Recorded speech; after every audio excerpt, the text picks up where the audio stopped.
Hello students. हम बात कर रहे हैं इलेक्ट्रोलाइटिक सेल के बारे में। इसका क्वालिटेटिव एस्पेक्ट हम पहले पढ़ चुके हैं, जिसमें हमने पढ़ा था कि कौन कौन से प्रोडक्ट कैथोड और एनोड पर प्रोड्यूस होने वाले हैं। ठीक है, उसके स्टडी के बाद हम उसका सेकंड पार्ट करने वाले हैं, that is quantitative aspect. Quantitative aspect में हम उसकी प्रोडक्ट की क्वांटिटी के बारे में बात करेंगे, जो हम मास की टर्म में, वॉल्यूम की टर्म में या फिर नंबर ऑफ मोल की टर्म में बात करेंगे। ओके, मास अगर डिपॉजिट होने वाली मेटल है और सॉलिड फॉर्म में डिपॉजिट हो रही है तो हम वहाँ मास लेंगे। अगर डिपॉजिट होने वाली गैस है यानी लिबरेट हो रही है वहाँ पर, तो हम वॉल्यूम की बात करेंगे। और इन दोनों की अगर कॉमनली बात करनी तो हम नंबर ऑफ मोल्स के बेसिस पे बात करेंगे। इस मोल को हम बाद में मास और वॉल्यूम किसी में भी कन्वर्ट कर सकते हैं। ओके, तो क्वांटिटेटिव एस्पेक्ट पढ़ने से पहले कुछ फंडामेंटल्स क्लियर होने चाहिए। तो आप लोगों को जो मेन फंडामेंटल है वो ये पता होना चाहिए कि charge on 1 mole of electron कितना होता है। वैसे आप में से बहुत सौ को पता होगा, हमने इस लास्ट चैप्टर में भी इसकी बात की थी, लेकिन फिर भी मैं इसको कैलकुलेट करके बता देता हूँ कि कैसे आने वाला है। एक्चुअली हमें पता होना चाहिए charge on 1 electron, charge on 1 electron. सिर्फ मैग्नीट्यूड की बात कर रहा हूँ मैं यहाँ पर, इसलिए नेगेटिव साइन नहीं लूँगा। ओके, तो कितना होता है एक इलेक्ट्रॉन पे charge? Yes, 1.6 into 10⁻⁻19 coulomb. Okay, ना नंबर ऑफ इलेक्ट्रॉन्स 1 मोल में कितने होते हैं? तो 1 मोल में किसी का भी नंबर कितना होता है? क्या वो एवोगैड्रो नंबर के इक्वल होता है? यस, तो मैं बोल सकता हूं कि मेरे पास जो नंबर ऑफ इलेक्ट्रॉन है उसके 1 इलेक्ट्रॉन के चार्ज से मल्टीप्लाई कर रहा हूं तो टोटल चार्ज आ जाएगा। Means total charge is equals to Avogadro number and charge on 1 electron, इसका प्रोडक्ट होगा। दोनों की वैल्यूज पुट अप करूं, दैट इज 6.022 इंटू 10⁻23, ये एवोगैड्रो नंबर हुआ, जिसको मल्टीप्लाई करूंगा 1 इलेक्ट्रॉन के चार्ज से, दैट इज 1.6 इंटू 10⁻⁻19 कूलम। अगर रिजल्ट देखें दोनों का तो ये आएगा 96486 कूलम, ये टोटल चार्ज आया। लेकिन हमने साइंटिफिकली इसको राउंड ऑफ किया और ये जनरलाइज कर लिया 96500 coulomb. Means 1 mole of electron पर कितना चार्ज होगा ये हमेशा ध्यान रखना, दैट इज 96500 कूलम होगा। ये वैल्यू हम बार बार न्यूमेरिकल प्रैक्टिस में काम में लेंगे, तो हमारी जितनी भी न्यूमेरिकल प्रॉब्लम्स है इस टॉपिक से रिलेटेड वो इसी से सॉल्व होने वाली है, तो ये वैल्यू आपको लर्न होनी ही चाहिए। ओके, अब इससे आगे स्टार्ट करते हैं कि हमें कैलकुलेट करना है उसका मास, वॉल्यूम या नंबर ऑफ मोल्स जो प्रोड्यूस होने वाले हैं। इसके लिए फेराडे ने हमें 2 लॉज दिए थे, तो उन लॉज के बेसिस पे ही हम बात कर पाएंगे कि कितनी क्वांटिटी वहाँ किसी इलेक्ट्रोड पर जनरेट होने वाली है। ओके, तो मेरे पास जो फर्स्ट लॉ है that is Faraday's first law. तो फेराडे ने इसका फर्स्ट लॉ कैसे दिया वो समझते हैं। सबसे पहले अगर मैं आपसे पूछूं कि सपोज मैंने एक कंटेनर लिया, इस कंटेनर में हम लोगों ने 2 इलेक्ट्रोड प्लेस किए और इसको एक सर्किट से अटैच कर दिया। ओके, ये पॉजिटिव टर्मिनल एंड ये नेगेटिव टर्मिनल स्विच, और ये सर्किट कंप्लीट। तो ये पॉजिटिव टर्मिनल है, ये नेगेटिव टर्मिनल है। ठीक है, अब यहाँ पर इलेक्ट्रोड्स पर कितनी क्वांटिटी यहाँ पर जनरेट होगी किसी भी प्रोडक्ट की, ये हमें कैसे पता चलेगा? ओके, तो फर्स्ट थिंग, हम जितनी ज़्यादा करंट फ्लो करेंगे क्या उतनी ही ज़्यादा क्वांटिटी डेवलप होगी, प्रोड्यूस होगी। यस, और जितने ज़्यादा टाइम तक करंट पास करेंगे उतना ही डिपोजिशन ऑफ मेटल उस इलेक्ट्रोड पर ज़्यादा होगा। ओके, क्योंकि रिएक्शन तो इन दोनों पे डिपेंड कर रही है, कितना करंट फ्लो कर रहे हैं और कितने टाइम तक फ्लो कर रहे हैं। तो क्या डिपॉजिट होने वाली क्वांटिटी इन पे ही डिपेंड कर रही है, और करंट इनटू टाइम को क्या मैं चार्ज से रिप्रेजेंट कर सकता हूँ?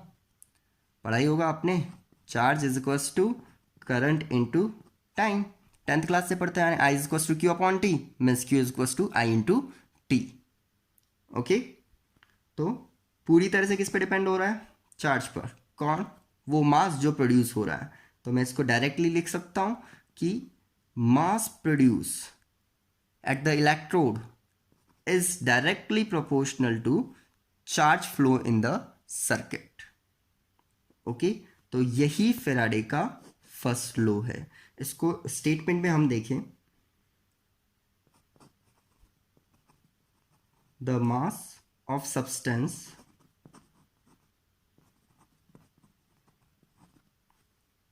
deposited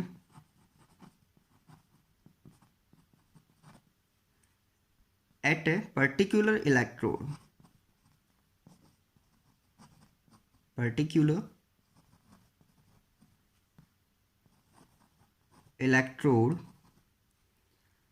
is directly proportional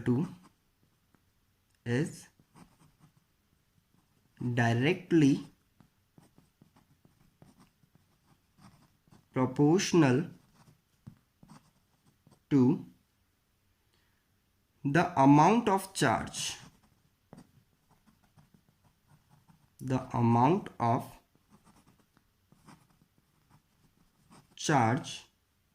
passing through the solution,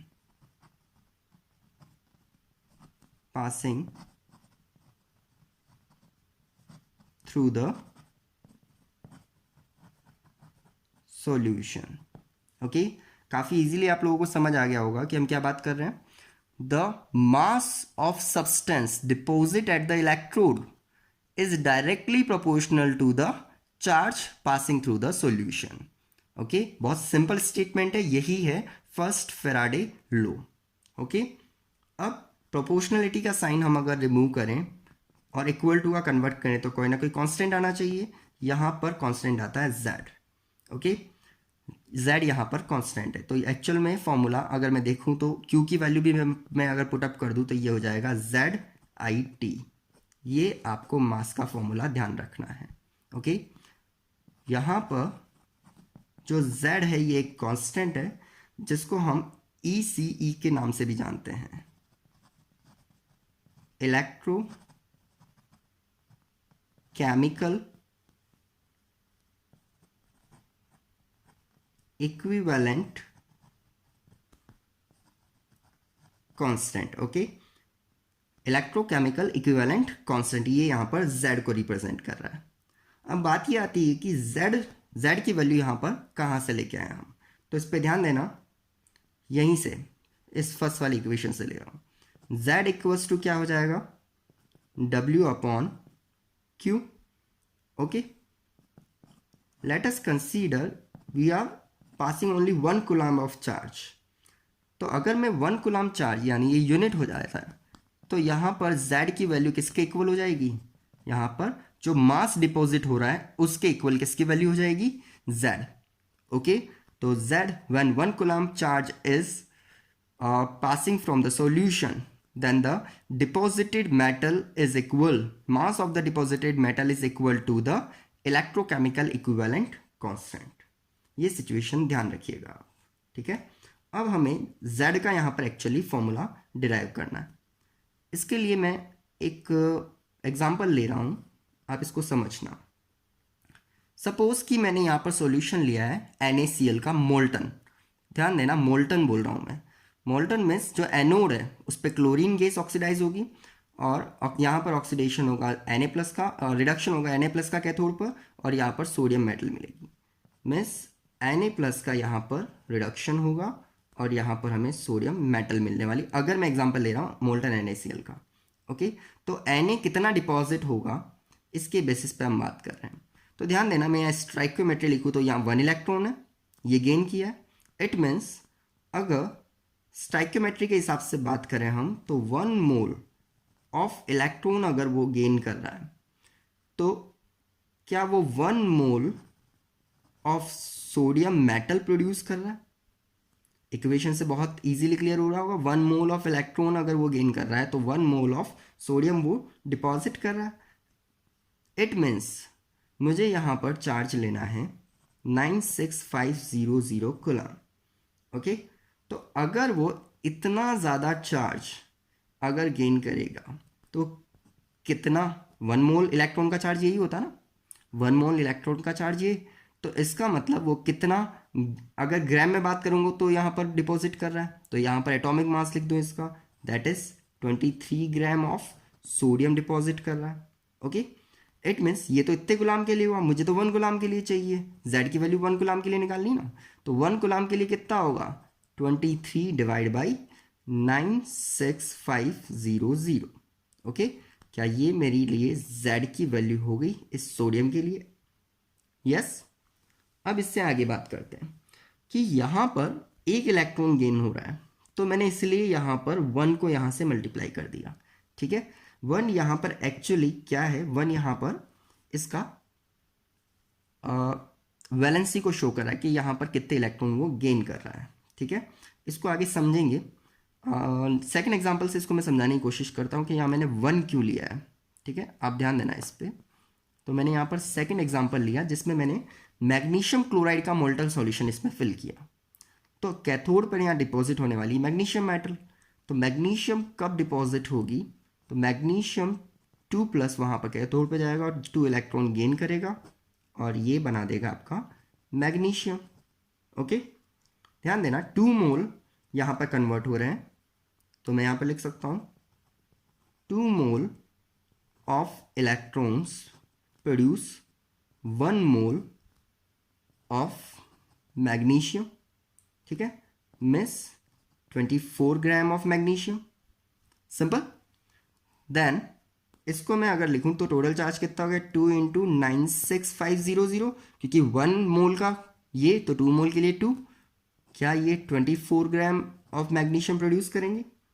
it means z की वैल्यू, z यानी 1 कूलम के लिए, तो 1 करना है अगर मुझे, तो ये क्या हो जाएगा 24/2 इंटू 96500। क्या ये मैग्नीशियम के लिए z की वैल्यू हो गई? तो देखो यहाँ पर 2 आया ना, इसी तरह से यहाँ पर क्या आया था 1, लेकिन 1 से मल्टीप्लाई करो मत करो कोई फ़र्क नहीं पड़ रहा, इस वजह से हमने इसको यहाँ पर एक्सप्लेन किया है। तो यहाँ से अगर मैं z का फॉर्मूला बनाना चाहूँ तो क्या बन सकता है, समझना।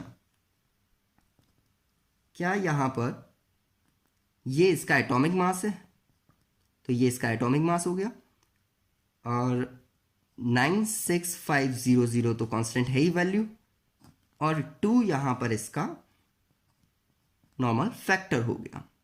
ठीक है, इसी तरह से मैं यहाँ लिखना चाहूँ तो ये इसका एटॉमिक मास हुआ सोडियम का 23, नेक्स्ट 96500 वैल्यू हुई और इसकी वैलेंसी 1 हो गई, तो ये नंबर ऑफ इलेक्ट्रॉन कितने, एंड ये नॉर्मल फैक्टर क्या हुआ इसका, दैट इज 1।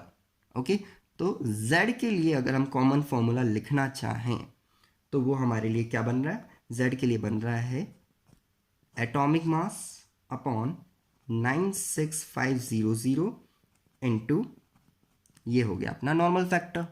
ठीक है, मीन्स नंबर ऑफ इलेक्ट्रॉन्स कितने गेन या लूज कर रहा है। ठीक है, क्या यहाँ तक समझ आया आपको? अगर ये मेरे पास z की वैल्यू आ जाती है तो क्या ये z की वैल्यू मैं इस इक्वेशन में पुटअप कर सकता हूँ?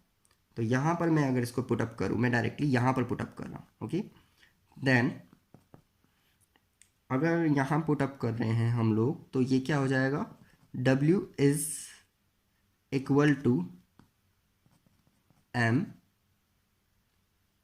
Into I into T upon 96500 into NF। तो ये मेरे पास फॉर्मूला आ गया है मास फाइंड करने के लिए। ओके, बहुत ही सिंपल है, बहुत इजीली आपको समझ भी आ गया होगा। ठीक है, तो ये फर्स्ट फॉर्मूला आपको ध्यान रखना है। अब यहाँ कुछ रिलेशंस हम इस फॉर्मूले से डेवलप करने वाले हैं। ओके, इन रिलेशंस को ध्यान से समझना, ये रिलेशन ही आपको आगे हेल्प करेंगे न्यूमेरिकल सॉल्व करने के लिए। ओके, तो ध्यान देना। फर्स्ट थिंग, अगर मैं यहाँ पर इक्विवेलेंट मास के बारे में बात करूँ तो आपको फॉर्मूला पता है इसका? क्या इक्विवेलेंट मास जो है हम लोग इसको शो करते थे मोलर मास अपॉन वैलेंसी से। तो क्या यहाँ मोलर मास अपॉन वैलेंसी हमें दिखाई दे रहा है? तो इट मीन्स मेरा नया फॉर्मूला क्या बन सकता है, इसको मैं लिख सकता हूँ equivalent mass into I into T upon 96500। क्या ये इक्विवेलेंट मास की टर्म में हो गया फॉर्मूला? ठीक है, तो आपको ये भी ध्यान रखना है कि ये आगे काम आएगा, ये सेकेंड लॉ ऑफ फैराडे में हम काम में लेंगे। Okay, now from equation one से देखो हमें मास फाइंड करना है, वॉल्यूम की बाद में बात करेंगे, और हमें नंबर ऑफ मोल्स फाइंड करने हैं। तो अब हम किसकी बात करने वाले हैं, अब हम नंबर ऑफ मोल्स को कैसे फाइंड करें। तो इक्वेशन वन में ये आपके पास W मास हो गया, दैट इज गिवन मास जो प्रोड्यूस होने वाला है, और इस मोलर मास को अगर मैं इसके बॉटम में ले लूँ तो क्या इक्वेशन बनेगी, I into T upon 96500 into normal factor. Okay, तो क्या ये गिवन मास अपन मोलर मास है, इसको मैं नंबर ऑफ मोल्स लिख सकता हूँ।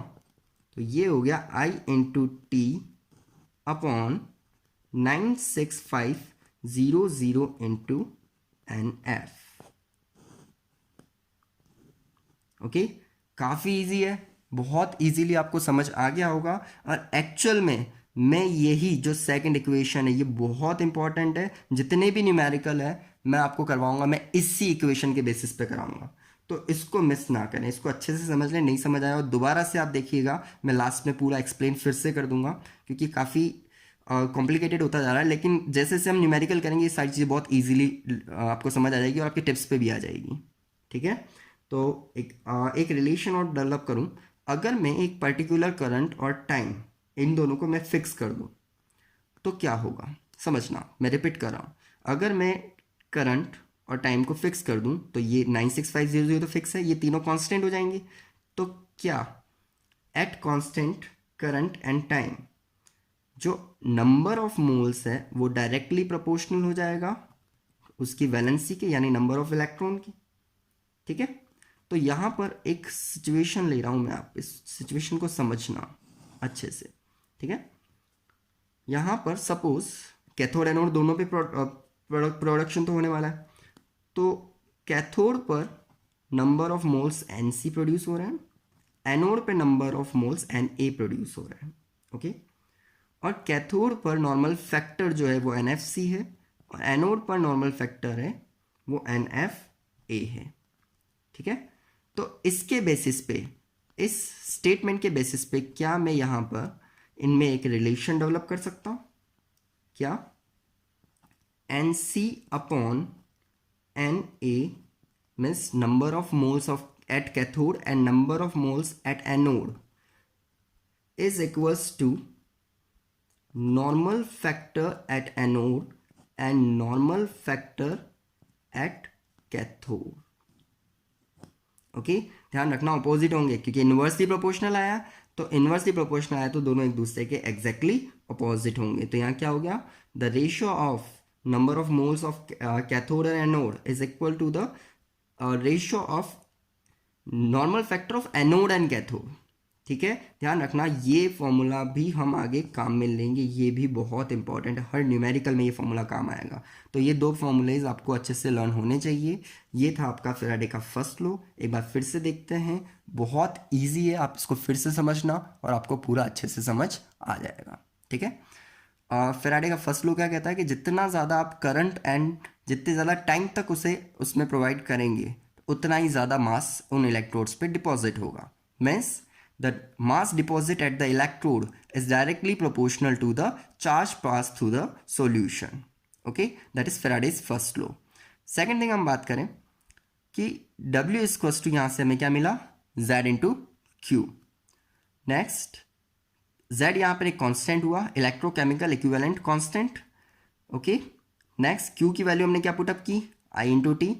तो ये एक इक्वेशन बन गई हमारे पास, ये हमें ध्यान भी है। अब Z की वैल्यू कैसे फाइंड करें, तो Z के लिए, Z फाइंड करने के लिए हमने यहाँ से क्या एक फॉर्मूला डेवलप किया, तो क्या फॉर्मूला बना, m upon 96500 into NF, molar mass है और ये आपका नॉर्मल फैक्टर है। ठीक है, अब ये Z की वैल्यू यहाँ पुटअप कर दी, तो ये हो गया W into M, W is equal to M into IT upon 9650 NF। Okay, ये फर्स्ट इक्वेशन है, इसको इक्विवेलेंट मास के टर्म में लिखिए और इसी इक्वेशन को हमने नंबर ऑफ मोल्स की टर्म में, जिसे हम काम में लेंगे।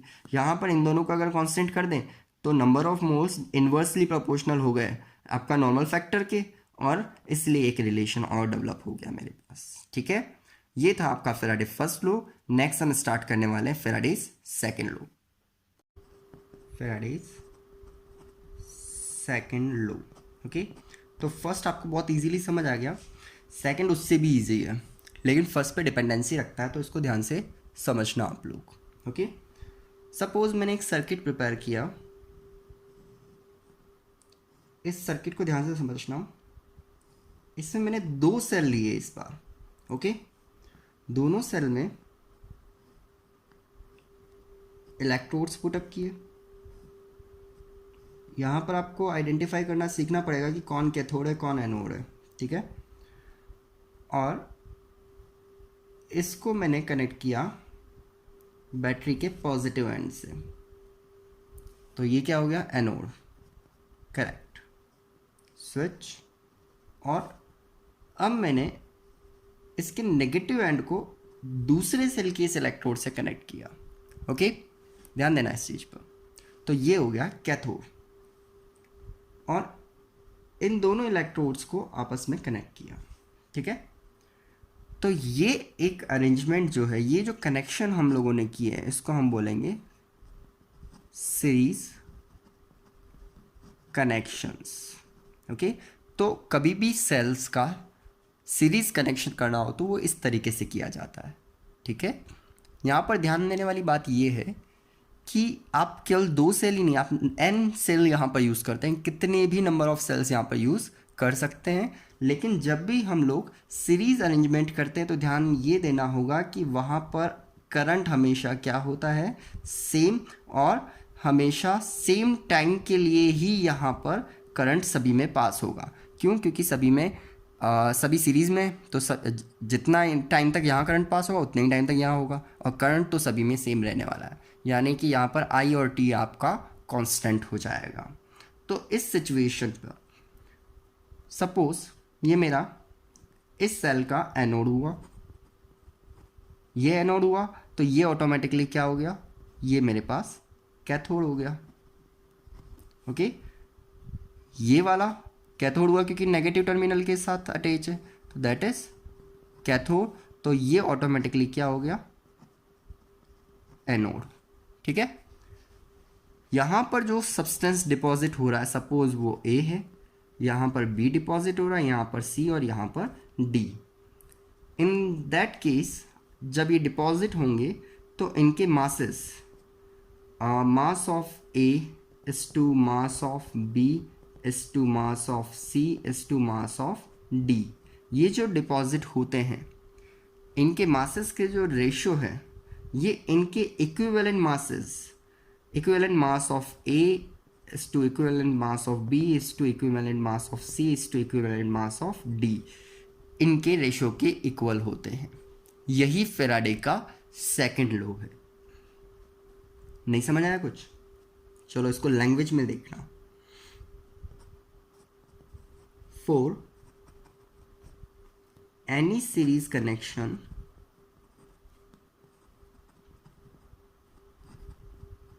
for any series connection of 2 or more than 2 cell, the ratio of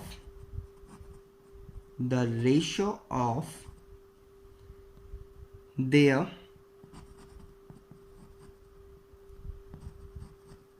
respective weight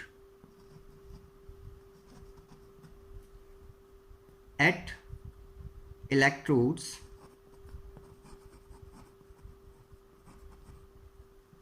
is equal to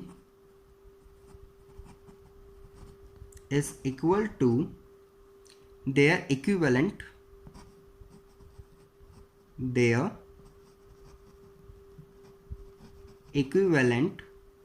mass ratio. I'm repeating, for any series connection of any two or more than two cell, the ratio of their respective weight at electrodes is equal to their equivalent mass ratio.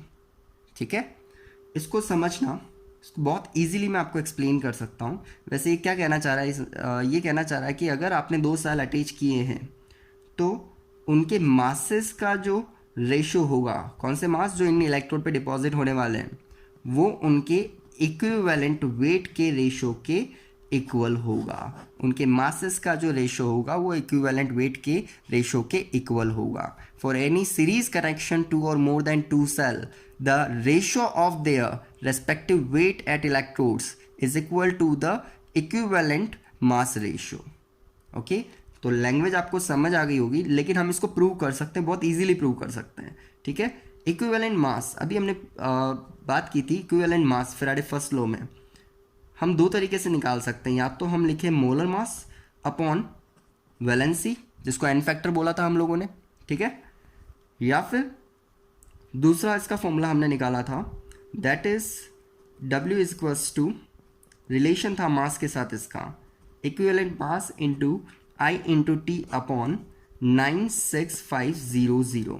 Okay, तो ध्यान देने वाली बात क्या है कि अगर मेरे पास जो करंट है और टाइम है, इन दोनों को मैं सभी सेल के लिए कांस्टेंट कर दूं, तो 96500 ऑलरेडी कांस्टेंट है, तो ये पूरा फैक्टर मेरा कांस्टेंट हो गया. तो कांस्टेंट अगर मैं रिमूव करता हूं तो W is directly proportional to equivalent mass, means जो इनके रेशियो होंगे वो भी इक्वल होंगे.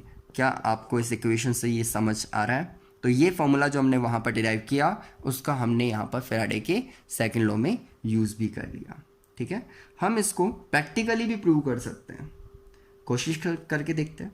ठीक है, तो आप यहाँ पर ध्यान देना, हम प्रैक्टिकली कैसे प्रूव करने वाले हैं इसको. तो बहुत सिंपल वे में मैं करूँगा. मैं यहाँ पर एक सर्किट प्रिपेयर कर रहा हूँ टू सेल्स के लिए अगेन. ओके, दो इलेक्ट्रोड्स यहाँ पर पुट किए, यहाँ भी डिप किए दो इलेक्ट्रोड्स, सीरीज अरेंजमेंट है, तो वैसे ही जैसे ऊपर हमने अरेंज किया इसको वैसे ही अरेंज किया. ठीक है, सपोज इसके अंदर जो मैंने सॉल्यूशन फिल किया है, ये मेरे पास कॉपर सल्फेट का एक्वस सॉल्यूशन है. ओके, और इसमें मैंने जो सॉल्यूशन फिल किया है वो मेरे पास सिल्वर नाइट्रेट का एक्वस सॉल्यूशन है. ओके, और जो इलेक्ट्रोड्स लिए हैं इसमें, ये दोनों इलेक्ट्रोड कॉपर के ही हैं, और ये दोनों इलेक्ट्रोड जो हमने लिए वो सिल्वर के ही है. मीन्स इलेक्ट्रोड रिएक्शन में पार्टिसिपेट करेंगे. तो हमारा जो क्वालिटेटिव एस्पेक्ट था जिसमें हमने प्रोडक्ट ऑफ इलेक्ट्रोलाइसिस पढ़ा, तो अगर आप उसको पूरा इलेक्ट्रोकेमिकल सीरीज से देखेंगे तो ये एक तरह का रिफाइनिंग प्रोसेस ही हुआ. तो यहाँ पर कॉपर का ही ऑक्सीडेशन होगा, कॉपर का ही रिडक्शन होगा, यहाँ भी सिल्वर का ही ऑक्सीडेशन होगा और सिल्वर का ही रिडक्शन होने वाला है. ठीक है, तो यहाँ पर इसके बेसिस पे अगर मैं फॉर्मूला बनाऊँ तो मेरे पास क्या बनने वाला है, मास of copper deposited upon mass of silver deposited is equal to equivalent mass of copper and equivalent mass of silver's ratio. Okay, W1 upon W2, E1 upon E2. लेकिन मुझे तो ये प्रूव करना है कि ये एक्चुअली हुआ कैसे. तो हम फैराडे का फर्स्ट लॉ यहाँ पर अप्लाई करने की कोशिश करते हैं, उससे आपको बहुत अच्छे से क्लियर हो जाएगा कि यह एक्चुअल में हुआ क्या है. तो फर्स्ट इक्वेशन बनाया मैंने, मास जो डिपॉजिट हो रहा है कॉपर का उसके लिए. तो फॉर्मूला क्या था मेरे पास, equivalent mass of copper into I into T upon 96500. ठीक है, that is equation 1. Similarly mass of silver deposited is equal to equivalent mass of AG into I into T upon 96500. That is equation 2. Now we are dividing equation 1 from equation 2. in that case क्या होने वाला है, mass of copper upon mass of silver is equals to I T cancel हो जाएंगे, ये इससे cancel हो जाएगा, रिमेनिंग क्या बचेगा, equivalent mass of copper upon equivalent mass of silver. तो ये आपका प्रूव हो गया कि आपका इस तरीके से फॉर्मूला बना है। तो ये भी हम आगे काम में लेने वाले हैं, बहुत इंपॉर्टेंट फॉर्मूला, ये आप अच्छे से रट के रखिए, ठीक है। तो न्यूमेरिकल की प्रैक्टिस के लिए आपको क्या क्या चीज़ें इन दोनों लॉज से लर्न होनी ही चाहिए, ये मैं आपको अच्छे से एक्सप्लेन कर रहा हूँ। और जो एन फैक्टर है, इस एन फैक्टर को भी मैं आपको अच्छे से एक्सप्लेन करके दे रहा हूँ। तो आप थोड़ा सा यहाँ पर ध्यान देना।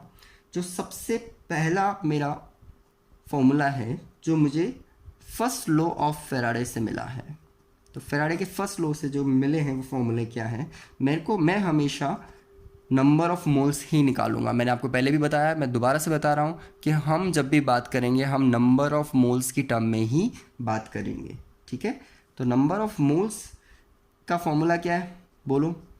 Yes, I into T upon 96500 into N factor.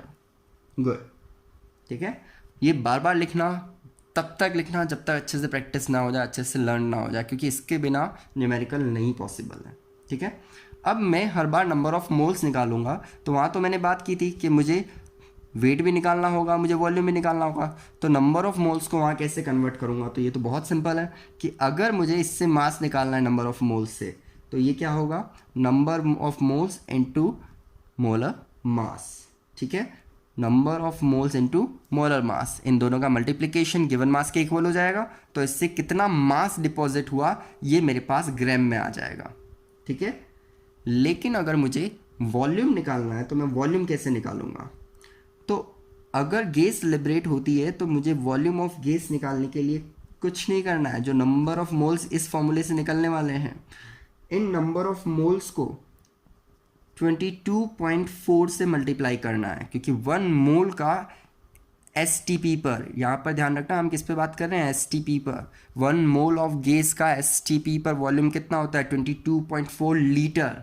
तो ध्यान रखना कि यहाँ पर n इंटू 22.4 करोगे तो वॉल्यूम ऑफ गैस आएगा, और वो भी किस में आएगा, लीटर में आएगा। तो इस चीज़ को मिस मत करना, यूनिट ध्यान रखना है, ग्राम में मास आएगा, यहाँ पर लीटर में आपका वॉल्यूम आ जाएगा। तो नंबर ऑफ मोल्स आते ही बाकी कैलकुलेशन तो हमारे लिए इजी है, इसलिए मैं हर बार इस फॉर्मूले को आपको यूज़ करने के लिए बोल रहा हूँ। तो ये फेराडे के फर्स्ट लॉ से जो हमने सीखा। नेक्स्ट, फेराडे के फर्स्ट लॉ से ही एक सेकेंड फॉर्मूला और हमने काम में लिया है, बहुत ही इंपॉर्टेंट है। The ratio of number of moles of cathode and number of moles of anode is equal to the n factor of anode upon n factor of cathode. आप ये मत भूलना, ये रेशियो काम में लेंगे, इसी से काफ़ी सारी न्यूमेरिकल की स्टार्टिंग होगी हमारी, ठीक है। सेकंड फॉर्मूला हो गया। नाउ थर्ड फॉर्मूला हमने लिया है फेराडे के सेकंड लॉ से। ये लिखा हुआ ही है वैसे सामने, लेकिन फिर भी W1 upon W2 is equals to E1 upon E2, ठीक है। इक्विवेलेंट मासेस का रेशियो और प्रोड्यूस मासेस का रेशियो हमेशा क्या होगा, इक्वल होगा, ठीक है। तो ये सारे फॉर्मूलेज आपको टिप्स पे होने ही चाहिए, ये आपका होमवर्क है, इसके बेसिस पे नेक्स्ट लेक्चर में हम न्यूमेरिकल करेंगे। बहुत से लोगों को प्रॉब्लम आ रही कि ये एन फैक्टर है क्या। वैसे तो ये वैलेंसी को रिप्रेजेंट करता है, लेकिन फिर भी मैं आपको बहुत डिटेल में बता देता हूँ कि अगर हम किसी प्रोडक्ट की देखते हैं तो उसके लिए एन एफ की वैल्यू कितनी होगी। सपोज मैं एन ए प्लस ले रहा हूँ तो इसकी वैलेंसी ही इसका एन फैक्टर हुआ, तो यहाँ पर इसकी वैल्यू कितनी होगी, 1। सपोज मैं यहाँ पर पोटेशियम के लिए लेता हूँ के प्लस, तो इसके लिए भी एन एफ की वैल्यू, क्योंकि वैलेंसी 1 है तो ये 1 हो गई। सिमिलरली मैं अगर यहाँ कैल्शियम लेता हूँ तो Ca2 प्लस, तो इसके लिए एन फैक्टर की वैल्यू कितनी हो गई, 2। सपोज मैं यहाँ मैग्नीशियम लेता हूँ Mg2 प्लस, तो इसके लिए फैक्टर कितना हो गया, 2। अगर मैं यहाँ पर क्लोरीन गैस लेता हूँ Cl2, तो यहाँ पर ध्यान देना, यहाँ पर अब हम सब जानते हैं क्लोरीन अगर वो क्लोराइड आयन होता है तो उसके लिए वैलेंसी क्या होती है, -1, तो उसके लिए एन फैक्टर की वैल्यू 1 होती है। लेकिन यहाँ पर क्लोरीन कितने हैं, 2, तो यहाँ पर एन फैक्टर की वैल्यू कितनी हो जाएगी, 2। ओके, सिमिलरली हाइड्रोजन गैस होती है तो H प्लस एक इंडिविजुअल H प्लस के लिए एन फैक्टर होता है 1, तो 2 H हाइड्रोजन है मेरे पास, तो यहाँ पर एन फैक्टर की वैल्यू कितनी हो जाएगी इसकी, 2। सिमिलरली ऑक्सीजन, अगर ऑक्सीजन गैस लिबरेट होती है तो ऑक्सीजन ऑक्साइड से बनी होगी, तो O2 माइनस, तो एक ऑक्सीजन के लिए एन फैक्टर होता है 2, तो 2 ऑक्सीजन के लिए कितना हो जाएगा 4। तो इस तरह से हम एन फैक्टर की वैल्यू ईजिली कैलकुलेट कर सकते हैं। आई होप कि आपको बहुत ईजिली समझ आ गया होगा कि एन फैक्टर होता क्या है। सारे फॉर्मूलेज और ये दोनों लो आप अच्छे से लर्न कर ले, ये बहुत इंपॉर्टेंट है और इससे एग्जाम में कम से कम एक क्वेश्चन तो बोर्ड में पूछा ही जाता है, साथ ही इसके न्यूमेरिकल जेई मेंस और नीट में पूछे जाते हैं। तो आप बहुत अच्छे से इसको प्रिपेयर करें, ठीक है। नेक्स्ट लेक्चर में हम न्यूमेरिकल्स की बात करेंगे, तो उससे आप मिस मत करिएगा। Okay, thank you.